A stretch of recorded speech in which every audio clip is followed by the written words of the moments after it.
Okay. So wonderful sessions are going on in the Diabetes India 2022. I think we all of us are very much enjoying the treat. I'm really thankful to Bansi sir and the organizing committee of Diabetes India for giving me the opportunity for chairing this session. Uh, I'm practicing in Gandhinagar as a diabetologist, and we have a co-chairperson with us, Dr. Girish Mathur sir. He is a senior consultant, physician and diabetologist practicing in Kota, Rajasthan. So our symposium is CODHY Symposium, CODHY Symposium. Now, what it stands for is basically controversies in diabetes, obesity, and hypertension. The first CODHY conference or congress, it was started in Berlin in 2006. At that time, the name was given was controversies, but over the period of time, as we get the newer and newer knowledge, we always create the consensus. So controversies is now outdated and it has been now shifted to consensus. So today, CODHY stands for consensus in the management of diabetes, obesity, and hypertension. For this topic, we have a very eminent speakers with us. The first one is Dr. Rajiv Chawla, sir. He has been a DNB teacher and guide for 20 years, senior consultant in North Delhi Diabetes Center, more than 95 papers on micro and macrovascular complications, authored 10 books on diabetes, 10 oration awards. He has been the past chairman, RSSDI Delhi chapter, past secretary, RSSDI national body, organizing secretary of many annual conferences, scientific chair of RSSDI 2018. He has been the executive editor of International Journal of Diabetes, president DIPSI 2019, and immediate past president of RSSDI as well. I welcome you, sir, for the first session. And the topic is perspective on cardiovascular outcome trials in diabetes. Thank you. Good afternoon, everyone. Thanks, Dr. Meet, for all those kind words. At the offset, I am extremely thankful to entire organizing team of Diabetes India 2020, in particular, Dr. Bansi, Dr. Jyoti, Dr. Manoj, Dr. Arvind, and Professor Mishra for this opportunity. And tasks assigned to me is to discuss about whether we have CV outcomes today in 2020 and whether these are relevant to us in practice of diabetes management. Thankfully, it is not a debate, so I'll be able to give you a very, very balanced opinion on that. And over next 20 minutes, I'll try to do justice to the session which has been allocated to me.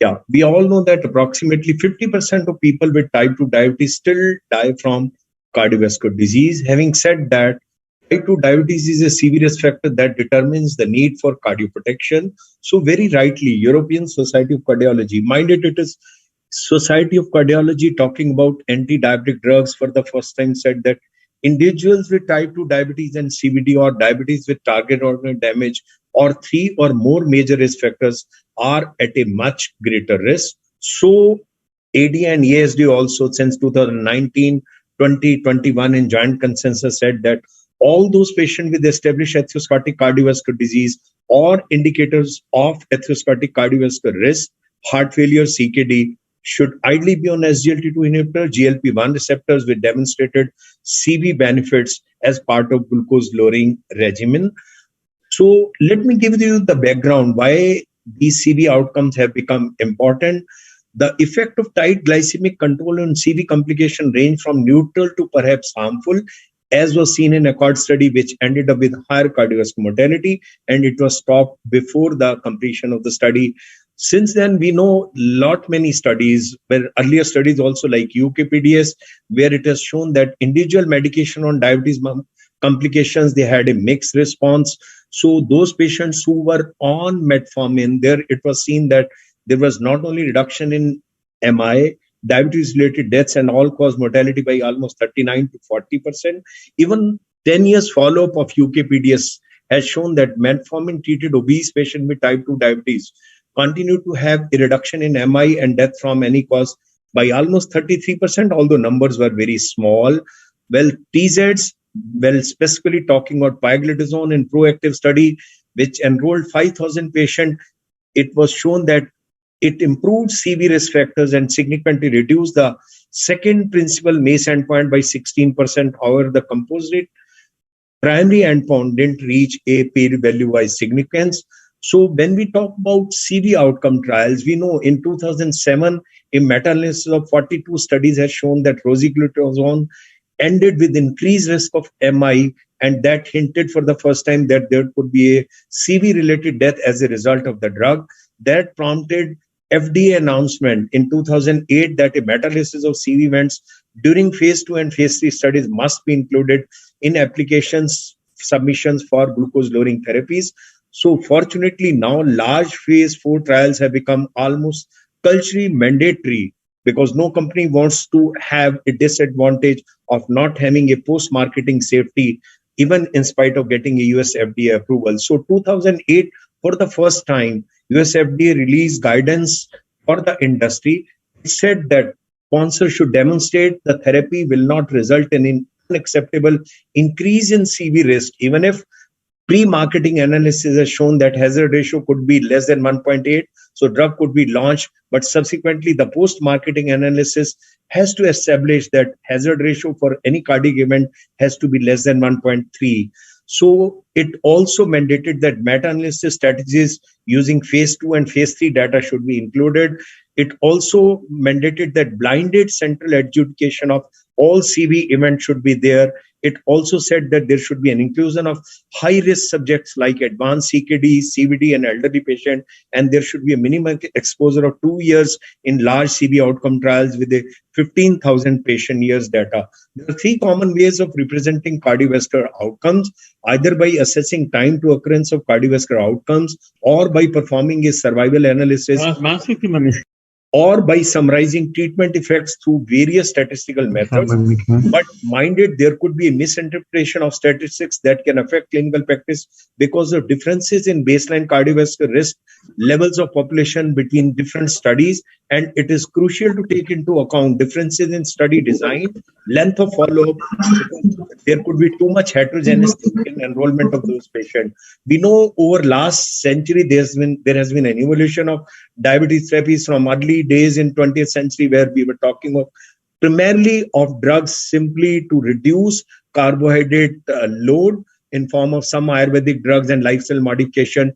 But in 1959, for the first time, we saw launch of biogonide, metformin, and 1956 sulfonylurea, primarily tolbutamide. But since then, there has been a large armamentarium of drug which has been added over last 75 years. Since the FDA alert in 2008, 13 years have seen 15 CV outcome trials. And by end of 2018, we had launch of almost near DPP4s, SGLT2 and GLP-1 like analogs. And there has been one comparative insulin trial trying to compare to insulin. But good thing is none of these trials, they have reported an increase in risk for any major cardiovascular event or MACE, and actually 6 agents have demonstrated CV benefits. So it all depends at what stage and what type of population you are enrolling. If you are enrolling a population with end stage, with end organ damage, like what was done in EMPEREG, you might see much better results. But if you are just considering vascular risk factors, what was done in EXCEL, TICOS, and FREEDOMS, then obviously results may not be very, very impressive. But if you are primarily enrolling a primary cohort, what was done in DECLARE-TIMI, obviously 3-point MACE didn't come out to be very, very significant. Here is a snapshot of all non-insulin CV outcomes till date. Mind it, the bubble size represent the total population. And you could see that DECLARE-TIMI had primary cohort with only multiple risk factors and established disease only in 40% of patients, while the upper box, you may see these are primarily those trials there they have enrolled established atherosclerotic cardiovascular disease or event patients. And in the credence, you had primarily those patients who had EGFR less than 60, while the upper right box shows you patients, those who have both established atherosclerotic cardiovascular disease along with reduced ejection, with reduced EGFR. So evidence from CV outcome has shown that there could be some glucose lowering therapy which will have beneficial effects on CV outcome, but it all depends what type of drug you are enrolling.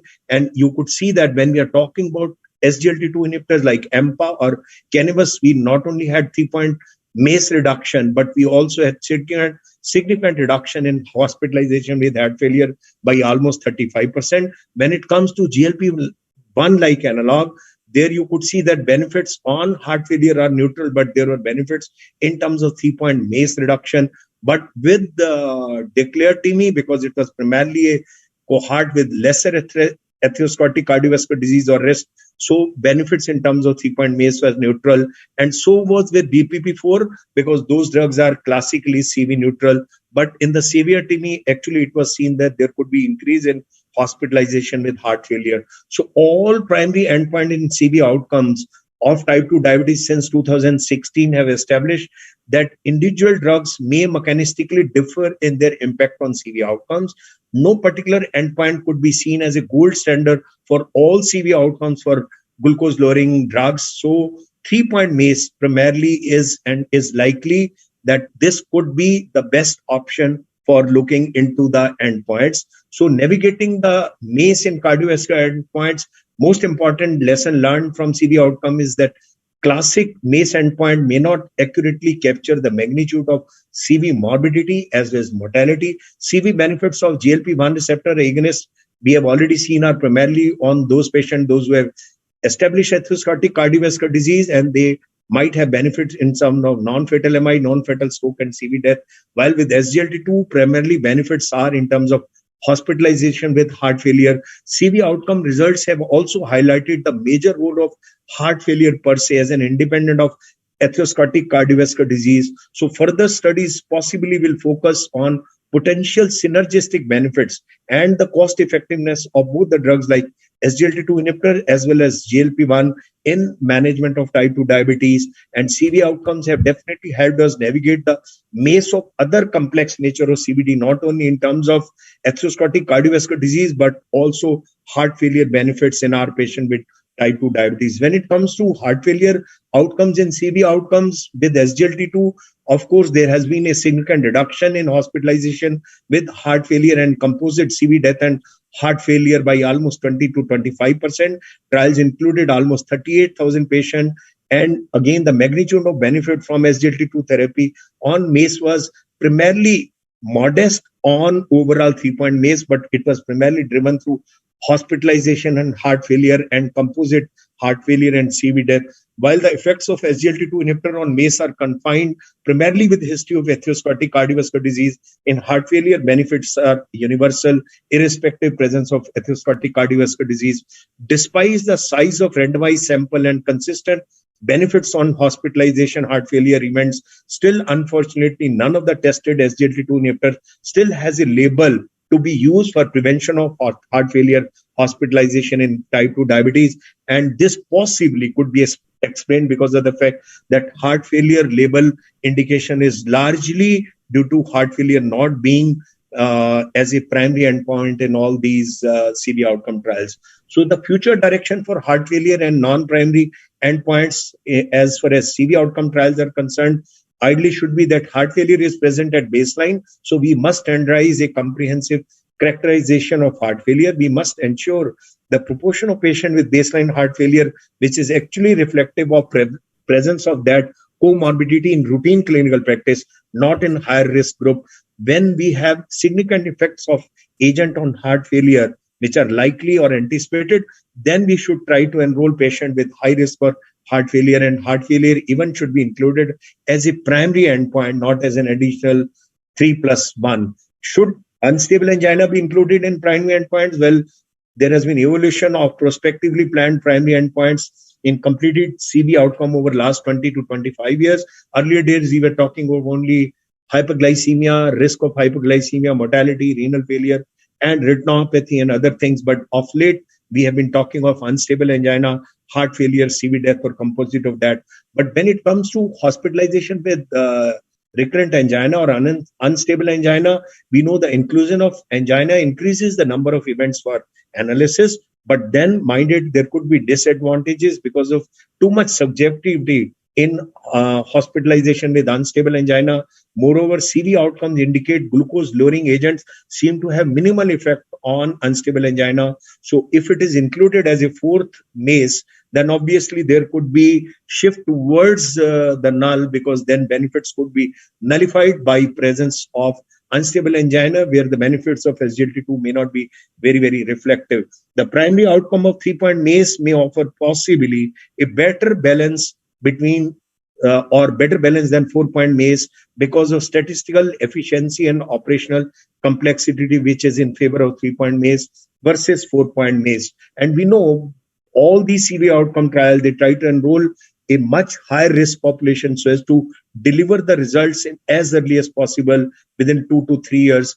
That is why data from CV outcomes may not be applicable to vast majority of patients in clinical practice, what we see in everyday practice. So if you talk about the EMPA-REG, less than 18% patient will match what has been enrolled in EMPA-REG trial. Even UK Royal College of General Physicians research base has also shown that not more than 15% patient will resemble what has been seen in EMPA-REG trial. So to answer that, here is a real world use and model impact of glucose lowering therapy, which have been evaluated in recent cardiovascular trials.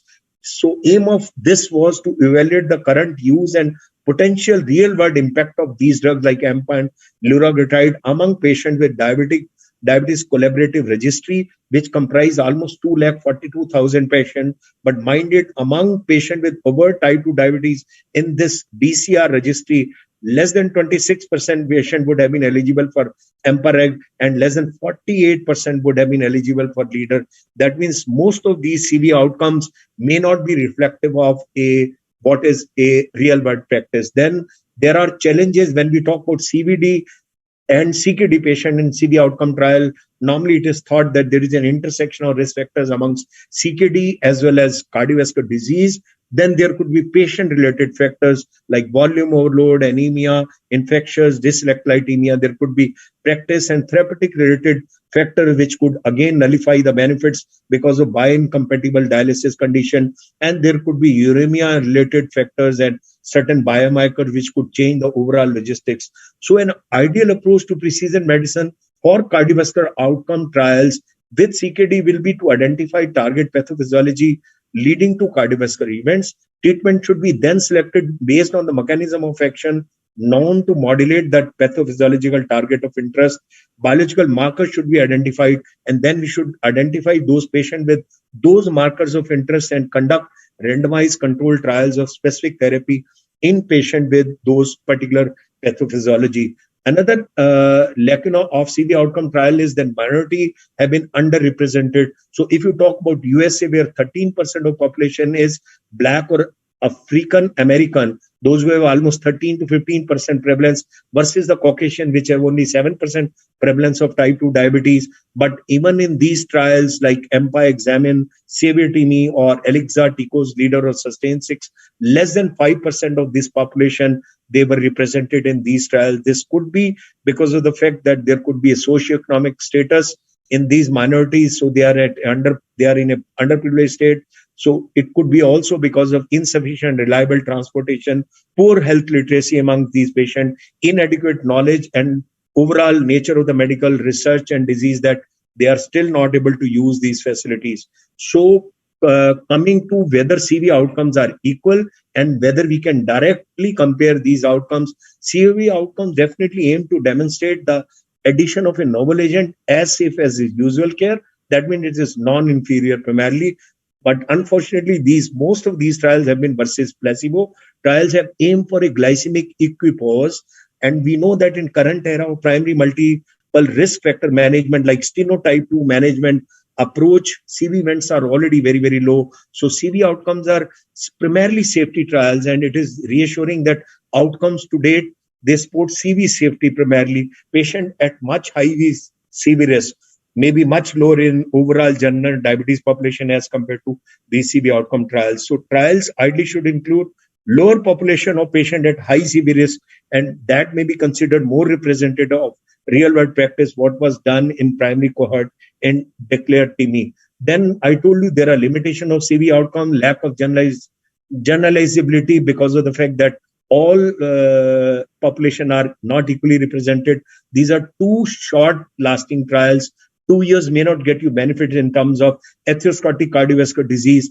Then even time for getting harmful effects is too short. 2 to 3 years may not get you the true picture of harms which might come out of these drugs. And most of these trials are, I told you, placebo design. These are not versus active comparator. So opportunities for improvement in CV outcome trials could be that we must include lower risk, more diverse population. These primarily should be primary intervention trial in lower risk population with a longer term follow-up of at least 3 to 5 years. And we should have an active comparator. But again, mind it, if we are using an active comparator, we should be sure of sufficient knowledge of that drug versus any CV impact.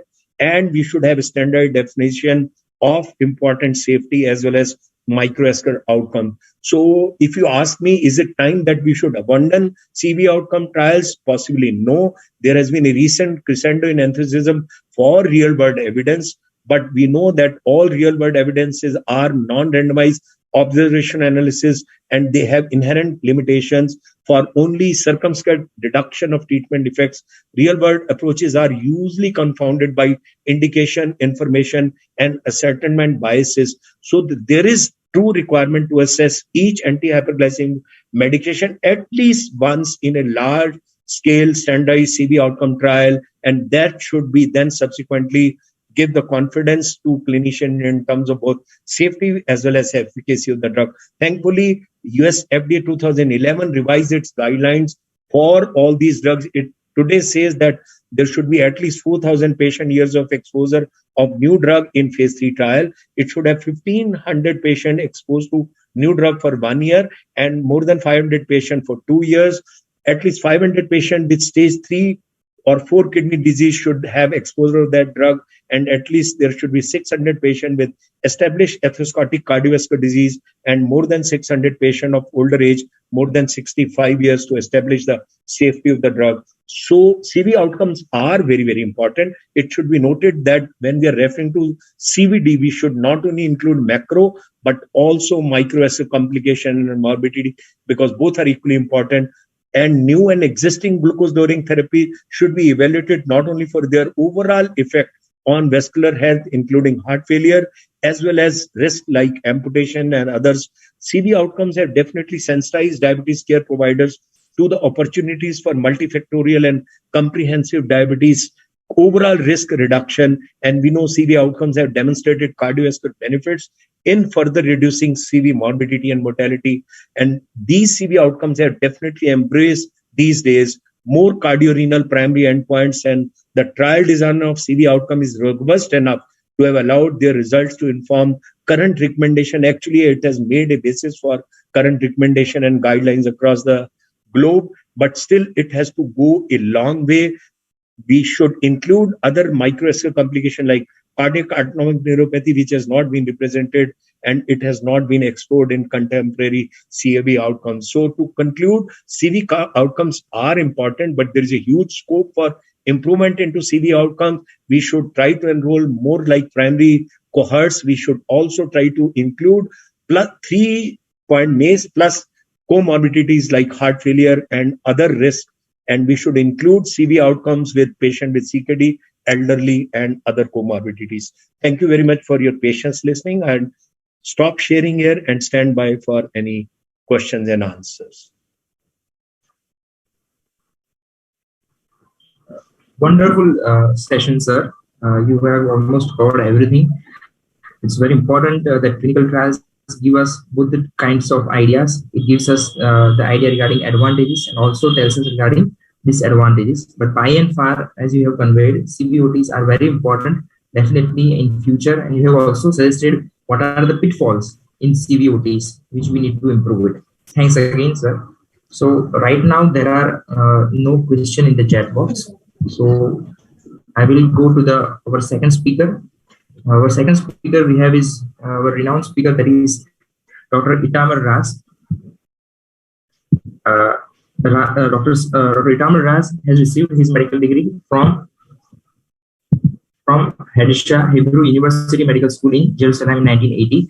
He is board certified in internal medicine, and he's a full professor of internal medicine and was the head of diabetes unit at Hadessa University Hospital from 2000 to 2015. Professor Raz is currently serving as head of Israel National Council of Diabetes, and he is the initiator and the leader of the National Diabetes Prevention and Care Plan in Israel. In addition, Professor Raz is president of DCure, a non-profit organization that promotes and funds scientific research in Israel for finding a cure and better treatment for diabetes.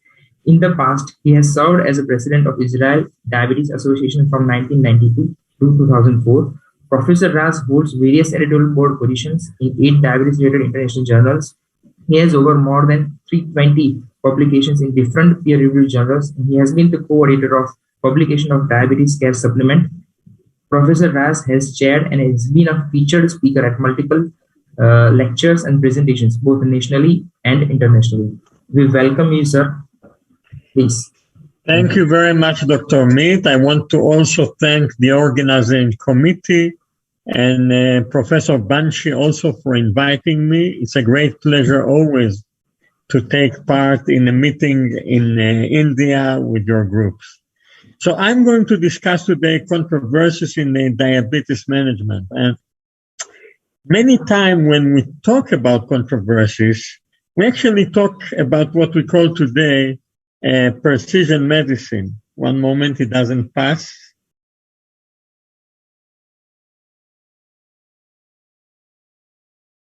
Okay, somehow I cannot take forward my presentation.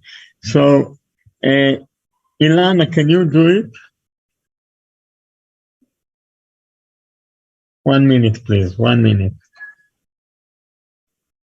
Somebody's stuck in my presentation. לא עובר הפרזנטיישן. Oh, okay, now it's okay. Now it's okay.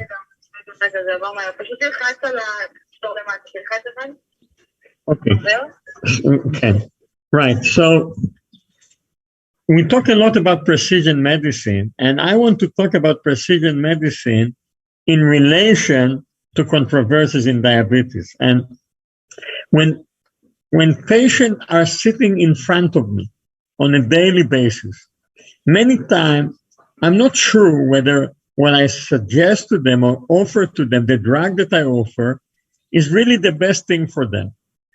Will it really be with high efficacy and high safety, or is it a problem? And it's not only my problem, it's also the patient problem, because the patient many times is not sure about the drug that we suggest to him. He heard about it, he heard about side effects. For example, I have several patients who tell me with a very high cholesterol, they tell me that high cholesterol is good because this is what the body needs. And if you reduce it, you can do harm. Not to mention the fact that many people would resist statins because of the side effect. So when we sit in front of the patient, we really want to know, are we doing good to the patient? And we just heard a very nice lecture discussing randomized control trial. And we do believe that randomized control trials do give us an idea about most of the patient. And as we heard, many of those studies are not generalized. But even if they are, the question is still there, whether we can be sure enough. And it's not only randomized control trials. Many times we don't have that. So we look at post hoc analysis. We look at meta-analysis with all the limitation. We look at observational studies, or we look at real-world data. So when we sit in front of a patient, what we know many times is all the data that are really there. And even though many times we are not sure about it, and many times we have to explain to the patient what are we based on when we suggest to him to do something, to take drug, to look at different targets. So let's take, for example, controversies in the management of the elderly. BMI is a big problem. If a patient has BMI of 33, or if he is from India, if he has a BMI of 29, should we treat him? Are we doing good to him? Isn't it better that his BMI will be where he is?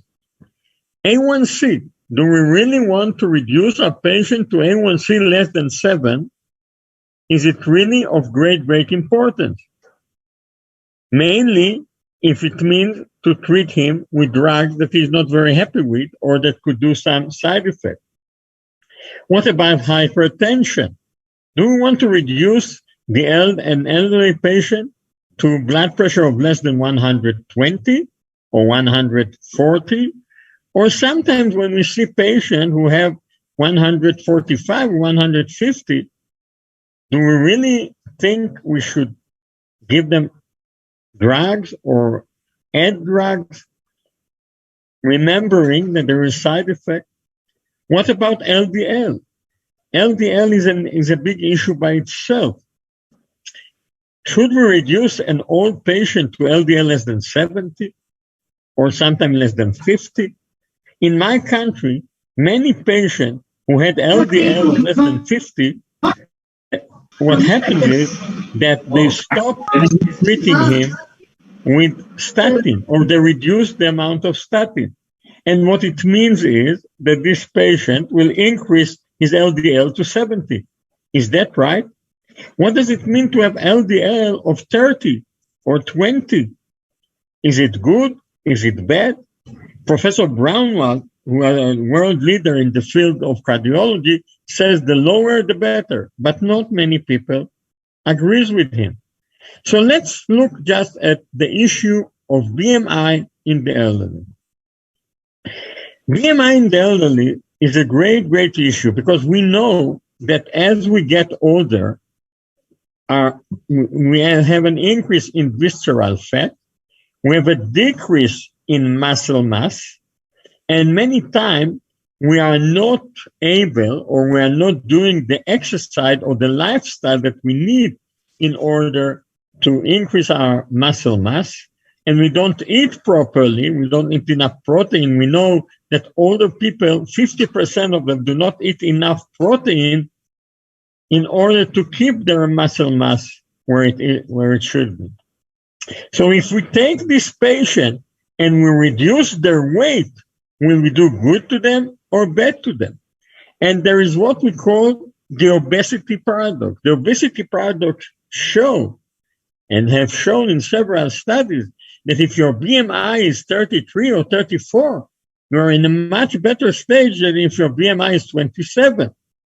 And the question is whether overweight or class 1 obesity is good for the old, or should we aim to reduce it, remembering that we don't only reduce fat, we also reduce muscle mass, lean mass. So this question stands. Do we have answer to that? So mainly meta-analysis, observational studies, and so on have looked at it. And there are many studies, 16 in this case, that have looked at the relationship between mortality and between BMI of a patient. And what they have, and sometimes it was also including chronic renal failure or waist circumference and so on. And they suggested that if your BMI is above 30 to 35, your outcome or your risk for mortality is lower than that if your BMI is 25 to 30. And this is mainly in Caucasian. And the question is that true? If that's true, why should we reduce the weight in patients with BMI of 34, even if we have abdominal obesity?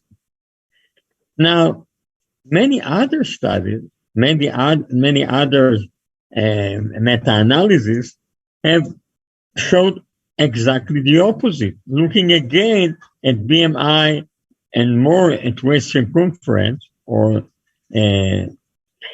what they have demonstrated that there was a decrease in mortality in patients in whom a BMI was below 30 and versus those with BMI above 30. So the big question is, let's assume this is true. If we have a patient who has BMI of 34 and we will now reduce him to 29 or to 31, will we improve his health or not? Now, how can we explain the issue of what we call paradoxical obesity? So it might be that first we don't know whether in most of those of obesity, researchers look at the BMI. They didn't look at waist circumference. So it might be that patient had high BMI, but they were relatively lean when it came to the abdomen. Another thing is that patients with BMI less than 30, most of the time, are more heavy smoker than those above 30 in those studies. Another thing that it can be that obesity by itself make a physician more aware to the patient. So if a patient has abdominal obesity or he is obese, he will be better treated than a lean patient. And this can explain why BMI above 30 might be in a way better than BMI less than 30. And as we all know, sometimes when you have BMI less than 30, it might be, for many in the old age, that you have an extra disease which causes you to have a low weight. So we don't have an explanation about this better effect of high BMI as we've shown in the first 16 studies. But most probably, part of what I just said is the explanation, and most probably reducing weight, even in the old people with abdominal obesity, is of importance. Now, in a very nice study that done in the Lancet that looked at 239 different observational studies, it was demonstrated that at the end of the day, obesity is a bad thing at all ages, whether you are 35 to 50, 50 to 70, and even if you are 70 and above, abdominal obesity or general obesity is worse for your health, although it's true that in the age above 70, it's not as it looks for the younger age, but it is still there.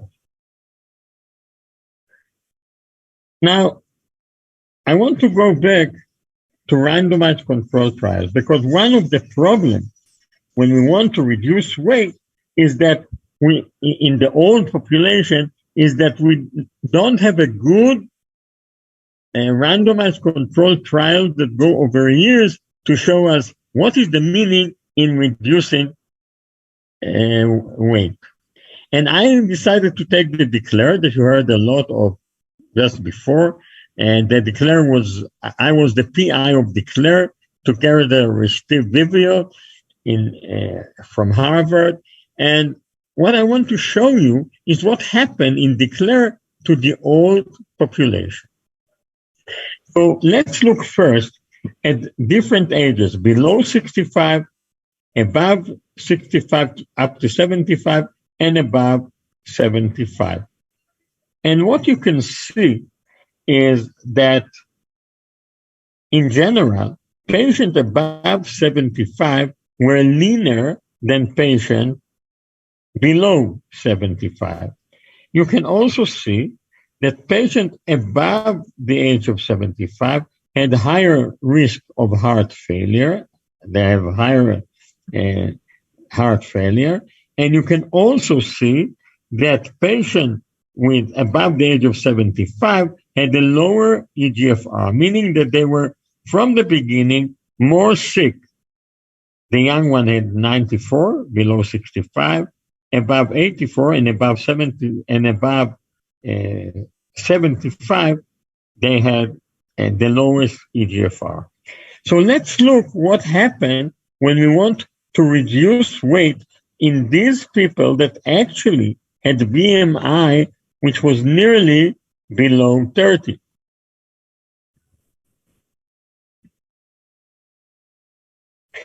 So this looks at the weight, and you can see that the effect of dapagliflozin on weight was similar. The youngest were heavier, as we saw before, and the old above 75 had low BMI. Altogether, the effect of BMI was similar in all the three ages, below 65, 65 to 75, above 75. And let's see what was the outcome within 4.2 years of this study. So you can será see, depois o doutor partilhar a sua apresentação. Sim. Não está com so you can see that unrelated to the age, there was a similar effect on cardiorenal composite endpoint and on renal specific endpoint. So the efficacy was the same at all ages. If we look at safety, we can see that fractures were the same in all ages, no difference. Malignancies were the same in all ages. Major hypoglycemia, if anything, was lower in the old than it was with placebo. So this was a safe drug in spite of the fact that it reduced A1C and weight. And we can also see that related to diabetic ketoacidosis, there was a higher ketoacidosis as it was in all the ages. So in summary, the relationship between body weight and health in advanced ages is complex. Health risk in the elderly depend on other factors that must be considered, and we didn't discuss it here further. The discussion on weight loss should be made under the supervision of medical staff, individually tailored according to each patient characteristic with proper nutrition and exercise. But the conclusion is that also the elderly, even above even above 75 years, with high BMI, mainly if they have high waist circumference, should be advised to lose weight under supervision, making sure that they will have enough protein and enough exercise to keep their muscle where they should be. Thank you very much.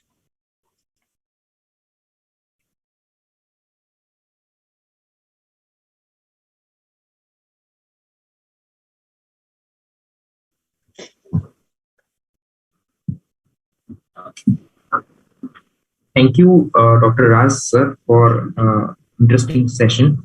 I think very few times we discuss about controversies, and you really elaborated regarding the controversies in BMI in our diabetic patients. So I'm really thankful, sir. I think there are no questions at present. So we can move with our third speaker. Our third speaker is Dr. Luis Gaddad. He is the president of Ernesto Roma Foundation Lisbon since 2017. He has been the coordinator of 2009 first Portuguese diabetes prevalence study, PrevaDiab. Sir has been the chairman of the local organizing committee of EASD annual meetings in 2011 and 2017 in Lisbon. And Sir is chair of the National Advisory Committee of 2022 IDF International Diabetes Congress in Lisbon. So I welcome you, sir, for this talk. Sir, you are muted. You are muted, sir.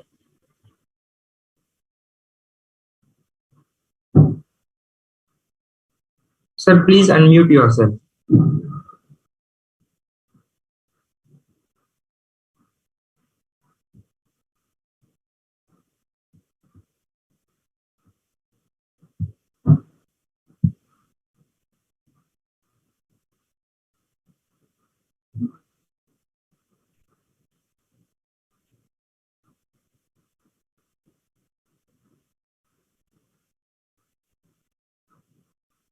Sir, you are muted. Please unmute yourself.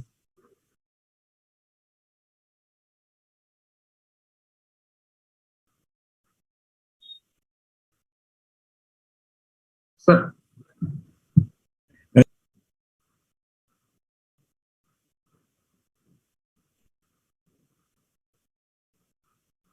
Sir, we can see your slides, but we are, yeah. Yes. Okay? Yes, sir, audible. Can I start? Yes, definitely. Well, thank you very much for the invitation to be in this prestigious meeting. And thank you to be in India, unfortunately, virtually. Well, I got to speak a little about nocturnal hypoglycemia. Is it different? Well, as you know, hypoglycemia is a limiting factor in the glycemia management of patients with diabetes, in whom the risk of severe hypoglycemia increase as A1C levels are reduced with intensive therapy. Less commonly, hypoglycemia affects people with type 2 diabetes. More people are with sulfonylureas and insulin. And about definition, there are several definitions. There are several definitions. An episode of abnormal low blood glucose less than 63 occurring in night time during sleep is a usual working definition. Nocturnal hypoglycemia is common, especially in patients with type 1 diabetes. During DCCT, as you know, 43 patients of all hypoglycemia episodes and 55 of several episodes reported occurred during sleep. The variation is between 12 and 56. Patients with type 2 diabetes treated with long-acting sulfonylureas, insulin or insulin combined with oral antidiabetic oral are also very susceptibility. Now, there are several definitions. Well, we can have a definition based in numbers with the alert value with less than 70 milligrams deciliter. We have clinical significant hypoglycemia less than 54 or less values. We have a very severe hypoglycemia. We can we go to situations very complicated. The physiologic response to hypoglycemia is naturally different. With low values with 83, we have inhibition of endogenous insulin secretion, or values more or less 68, we have the presence of counter-regulatory hormones released by glucagon or adrenaline. Values lower, we have symptoms from the autonomic system, glucopenic system, and cognitive dysfunction, and values less than 27. We have extremely problems with severe hypoglycemia who can go quickly to the death situation. Severe hypoglycemia is life-threatening and has negative acute and long-term consequences. Situation acute or long-term. Situation acute, we have acute symptoms, neuroglycopenic, autonomic, from the autonomic system, cognitive impairment, impaired work performance and social activities, and acute morbidity. Long-term fear of hypoglycemia, reduced QOL, driving and employment restrictions, cognitive decline, and naturally mortality. Consequences. Recurrent hypoglycemia causes cognitive impairment. In old adults, severe hypoglycemia is associated with increased risk of dementia. Severe hypoglycemia is also be associated with increased risk of cardiovascular disease in patients with type 2 diabetes. In frail old adults, episodes of hypoglycemia may lead to episodes of dizziness or weakness, increase the risk of fall or fracture. Fear of hypoglycemia and its consequences can result in poor glycemic control. Causes of severe hypoglycemia events. We have insufficient food intake or irregular intake food, physical exercise, insulin dose miscalculation, stressful situation, oscillating BG levels, impaired hypoglycemic awareness. In this slide, we can see or we can show that two patients, we have the first one patient and the second patient, they are the identical A1C, but the first case we have several hypoglycemias, and the second case we don't have hypoglycemias. So the pattern of hemoglobin A1C could be a good signal. Severe hypoglycemic events occur in all A1C. We have in the 9, 7, 6, or less than 6, we have the situations of hypoglycemia. Hypoglycemic causes neurogenic from autonomic system. Neurogenic symptoms include tremor, palpitation, anxiety, arousal, sweating, anger, and paresthesias. And neuroglycopenic symptoms. The neuroglycopenic symptoms include dizziness, weakness, dizziness, delirium, confusion, and at lower plasma glucose concentration, seizure, and coma. Old adults and patients with long-term diabetes may have more neuroglycopenic than neurogenic manifestation from hypoglycemia.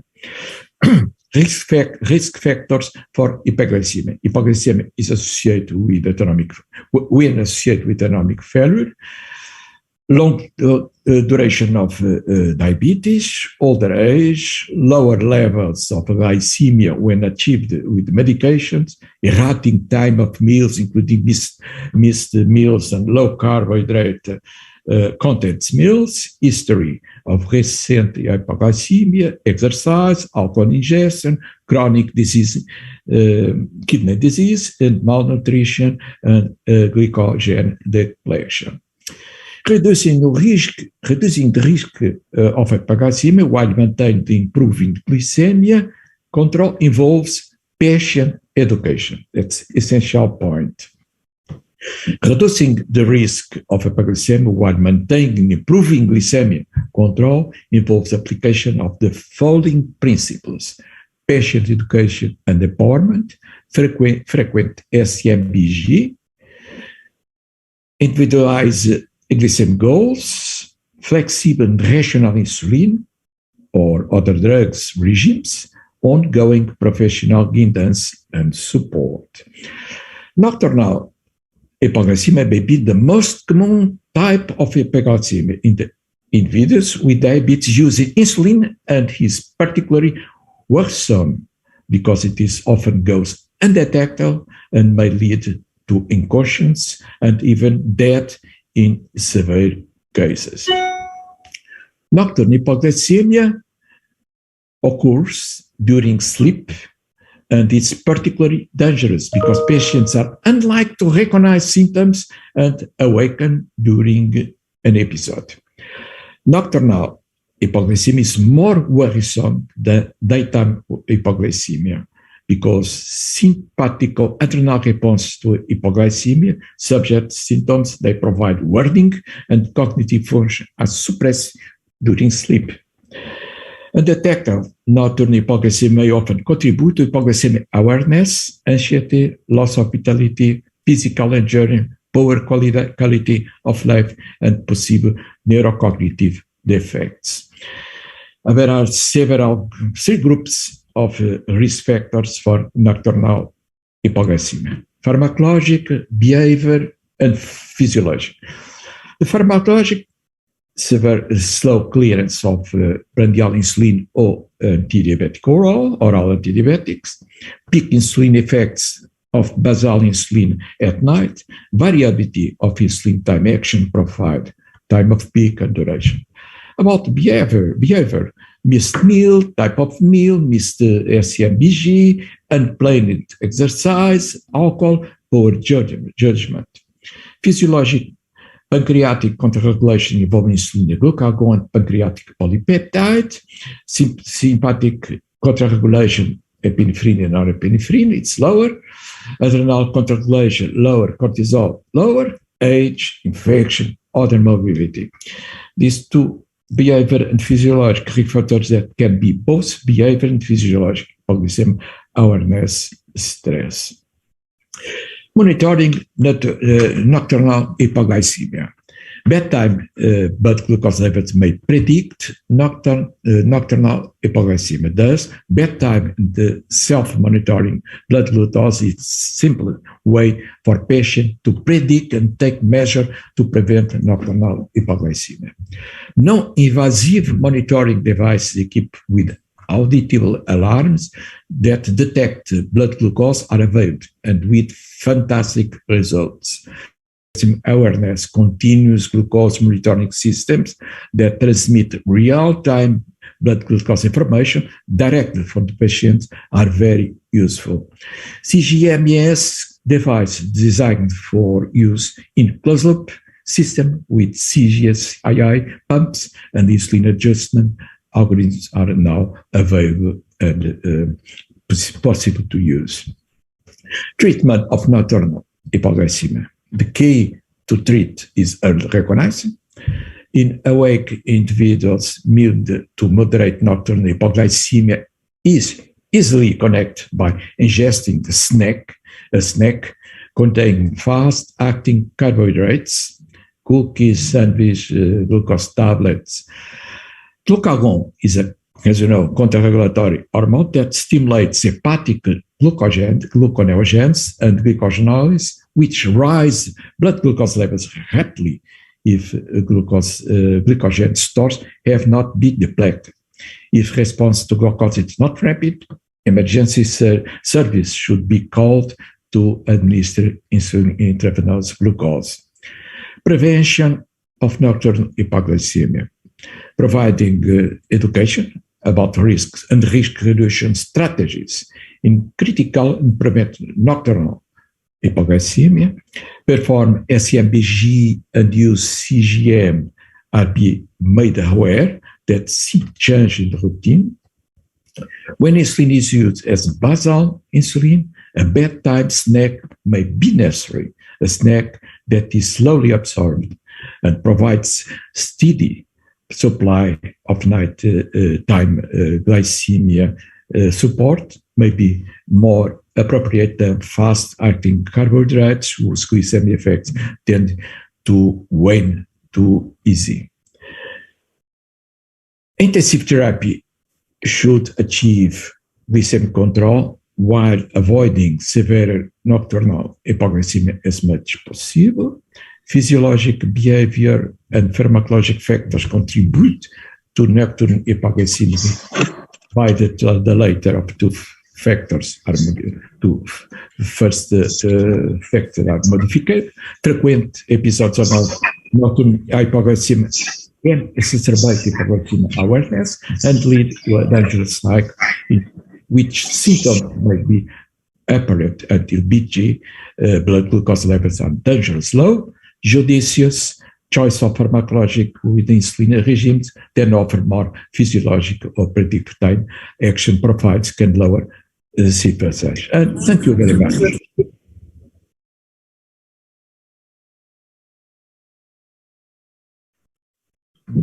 Thank you very much, Dr. Luis, sir, for interesting session.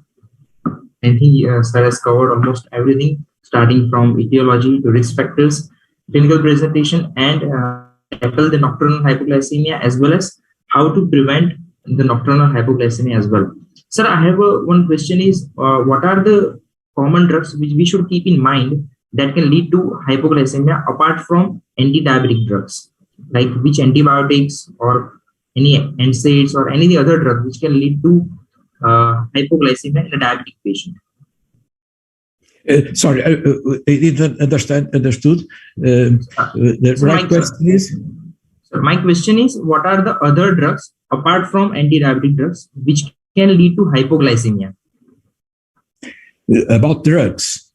About drugs apart from anti-diabetic, other than anti-diabetic. Well, as you know, the sulfonylureas is the drug who give more hypoglycemia. The old drugs are more potent to do that. New drugs, the sulfonylureas or other drugs, we are not able to. But sir, any antibiotics which can lead to hypoglycemia?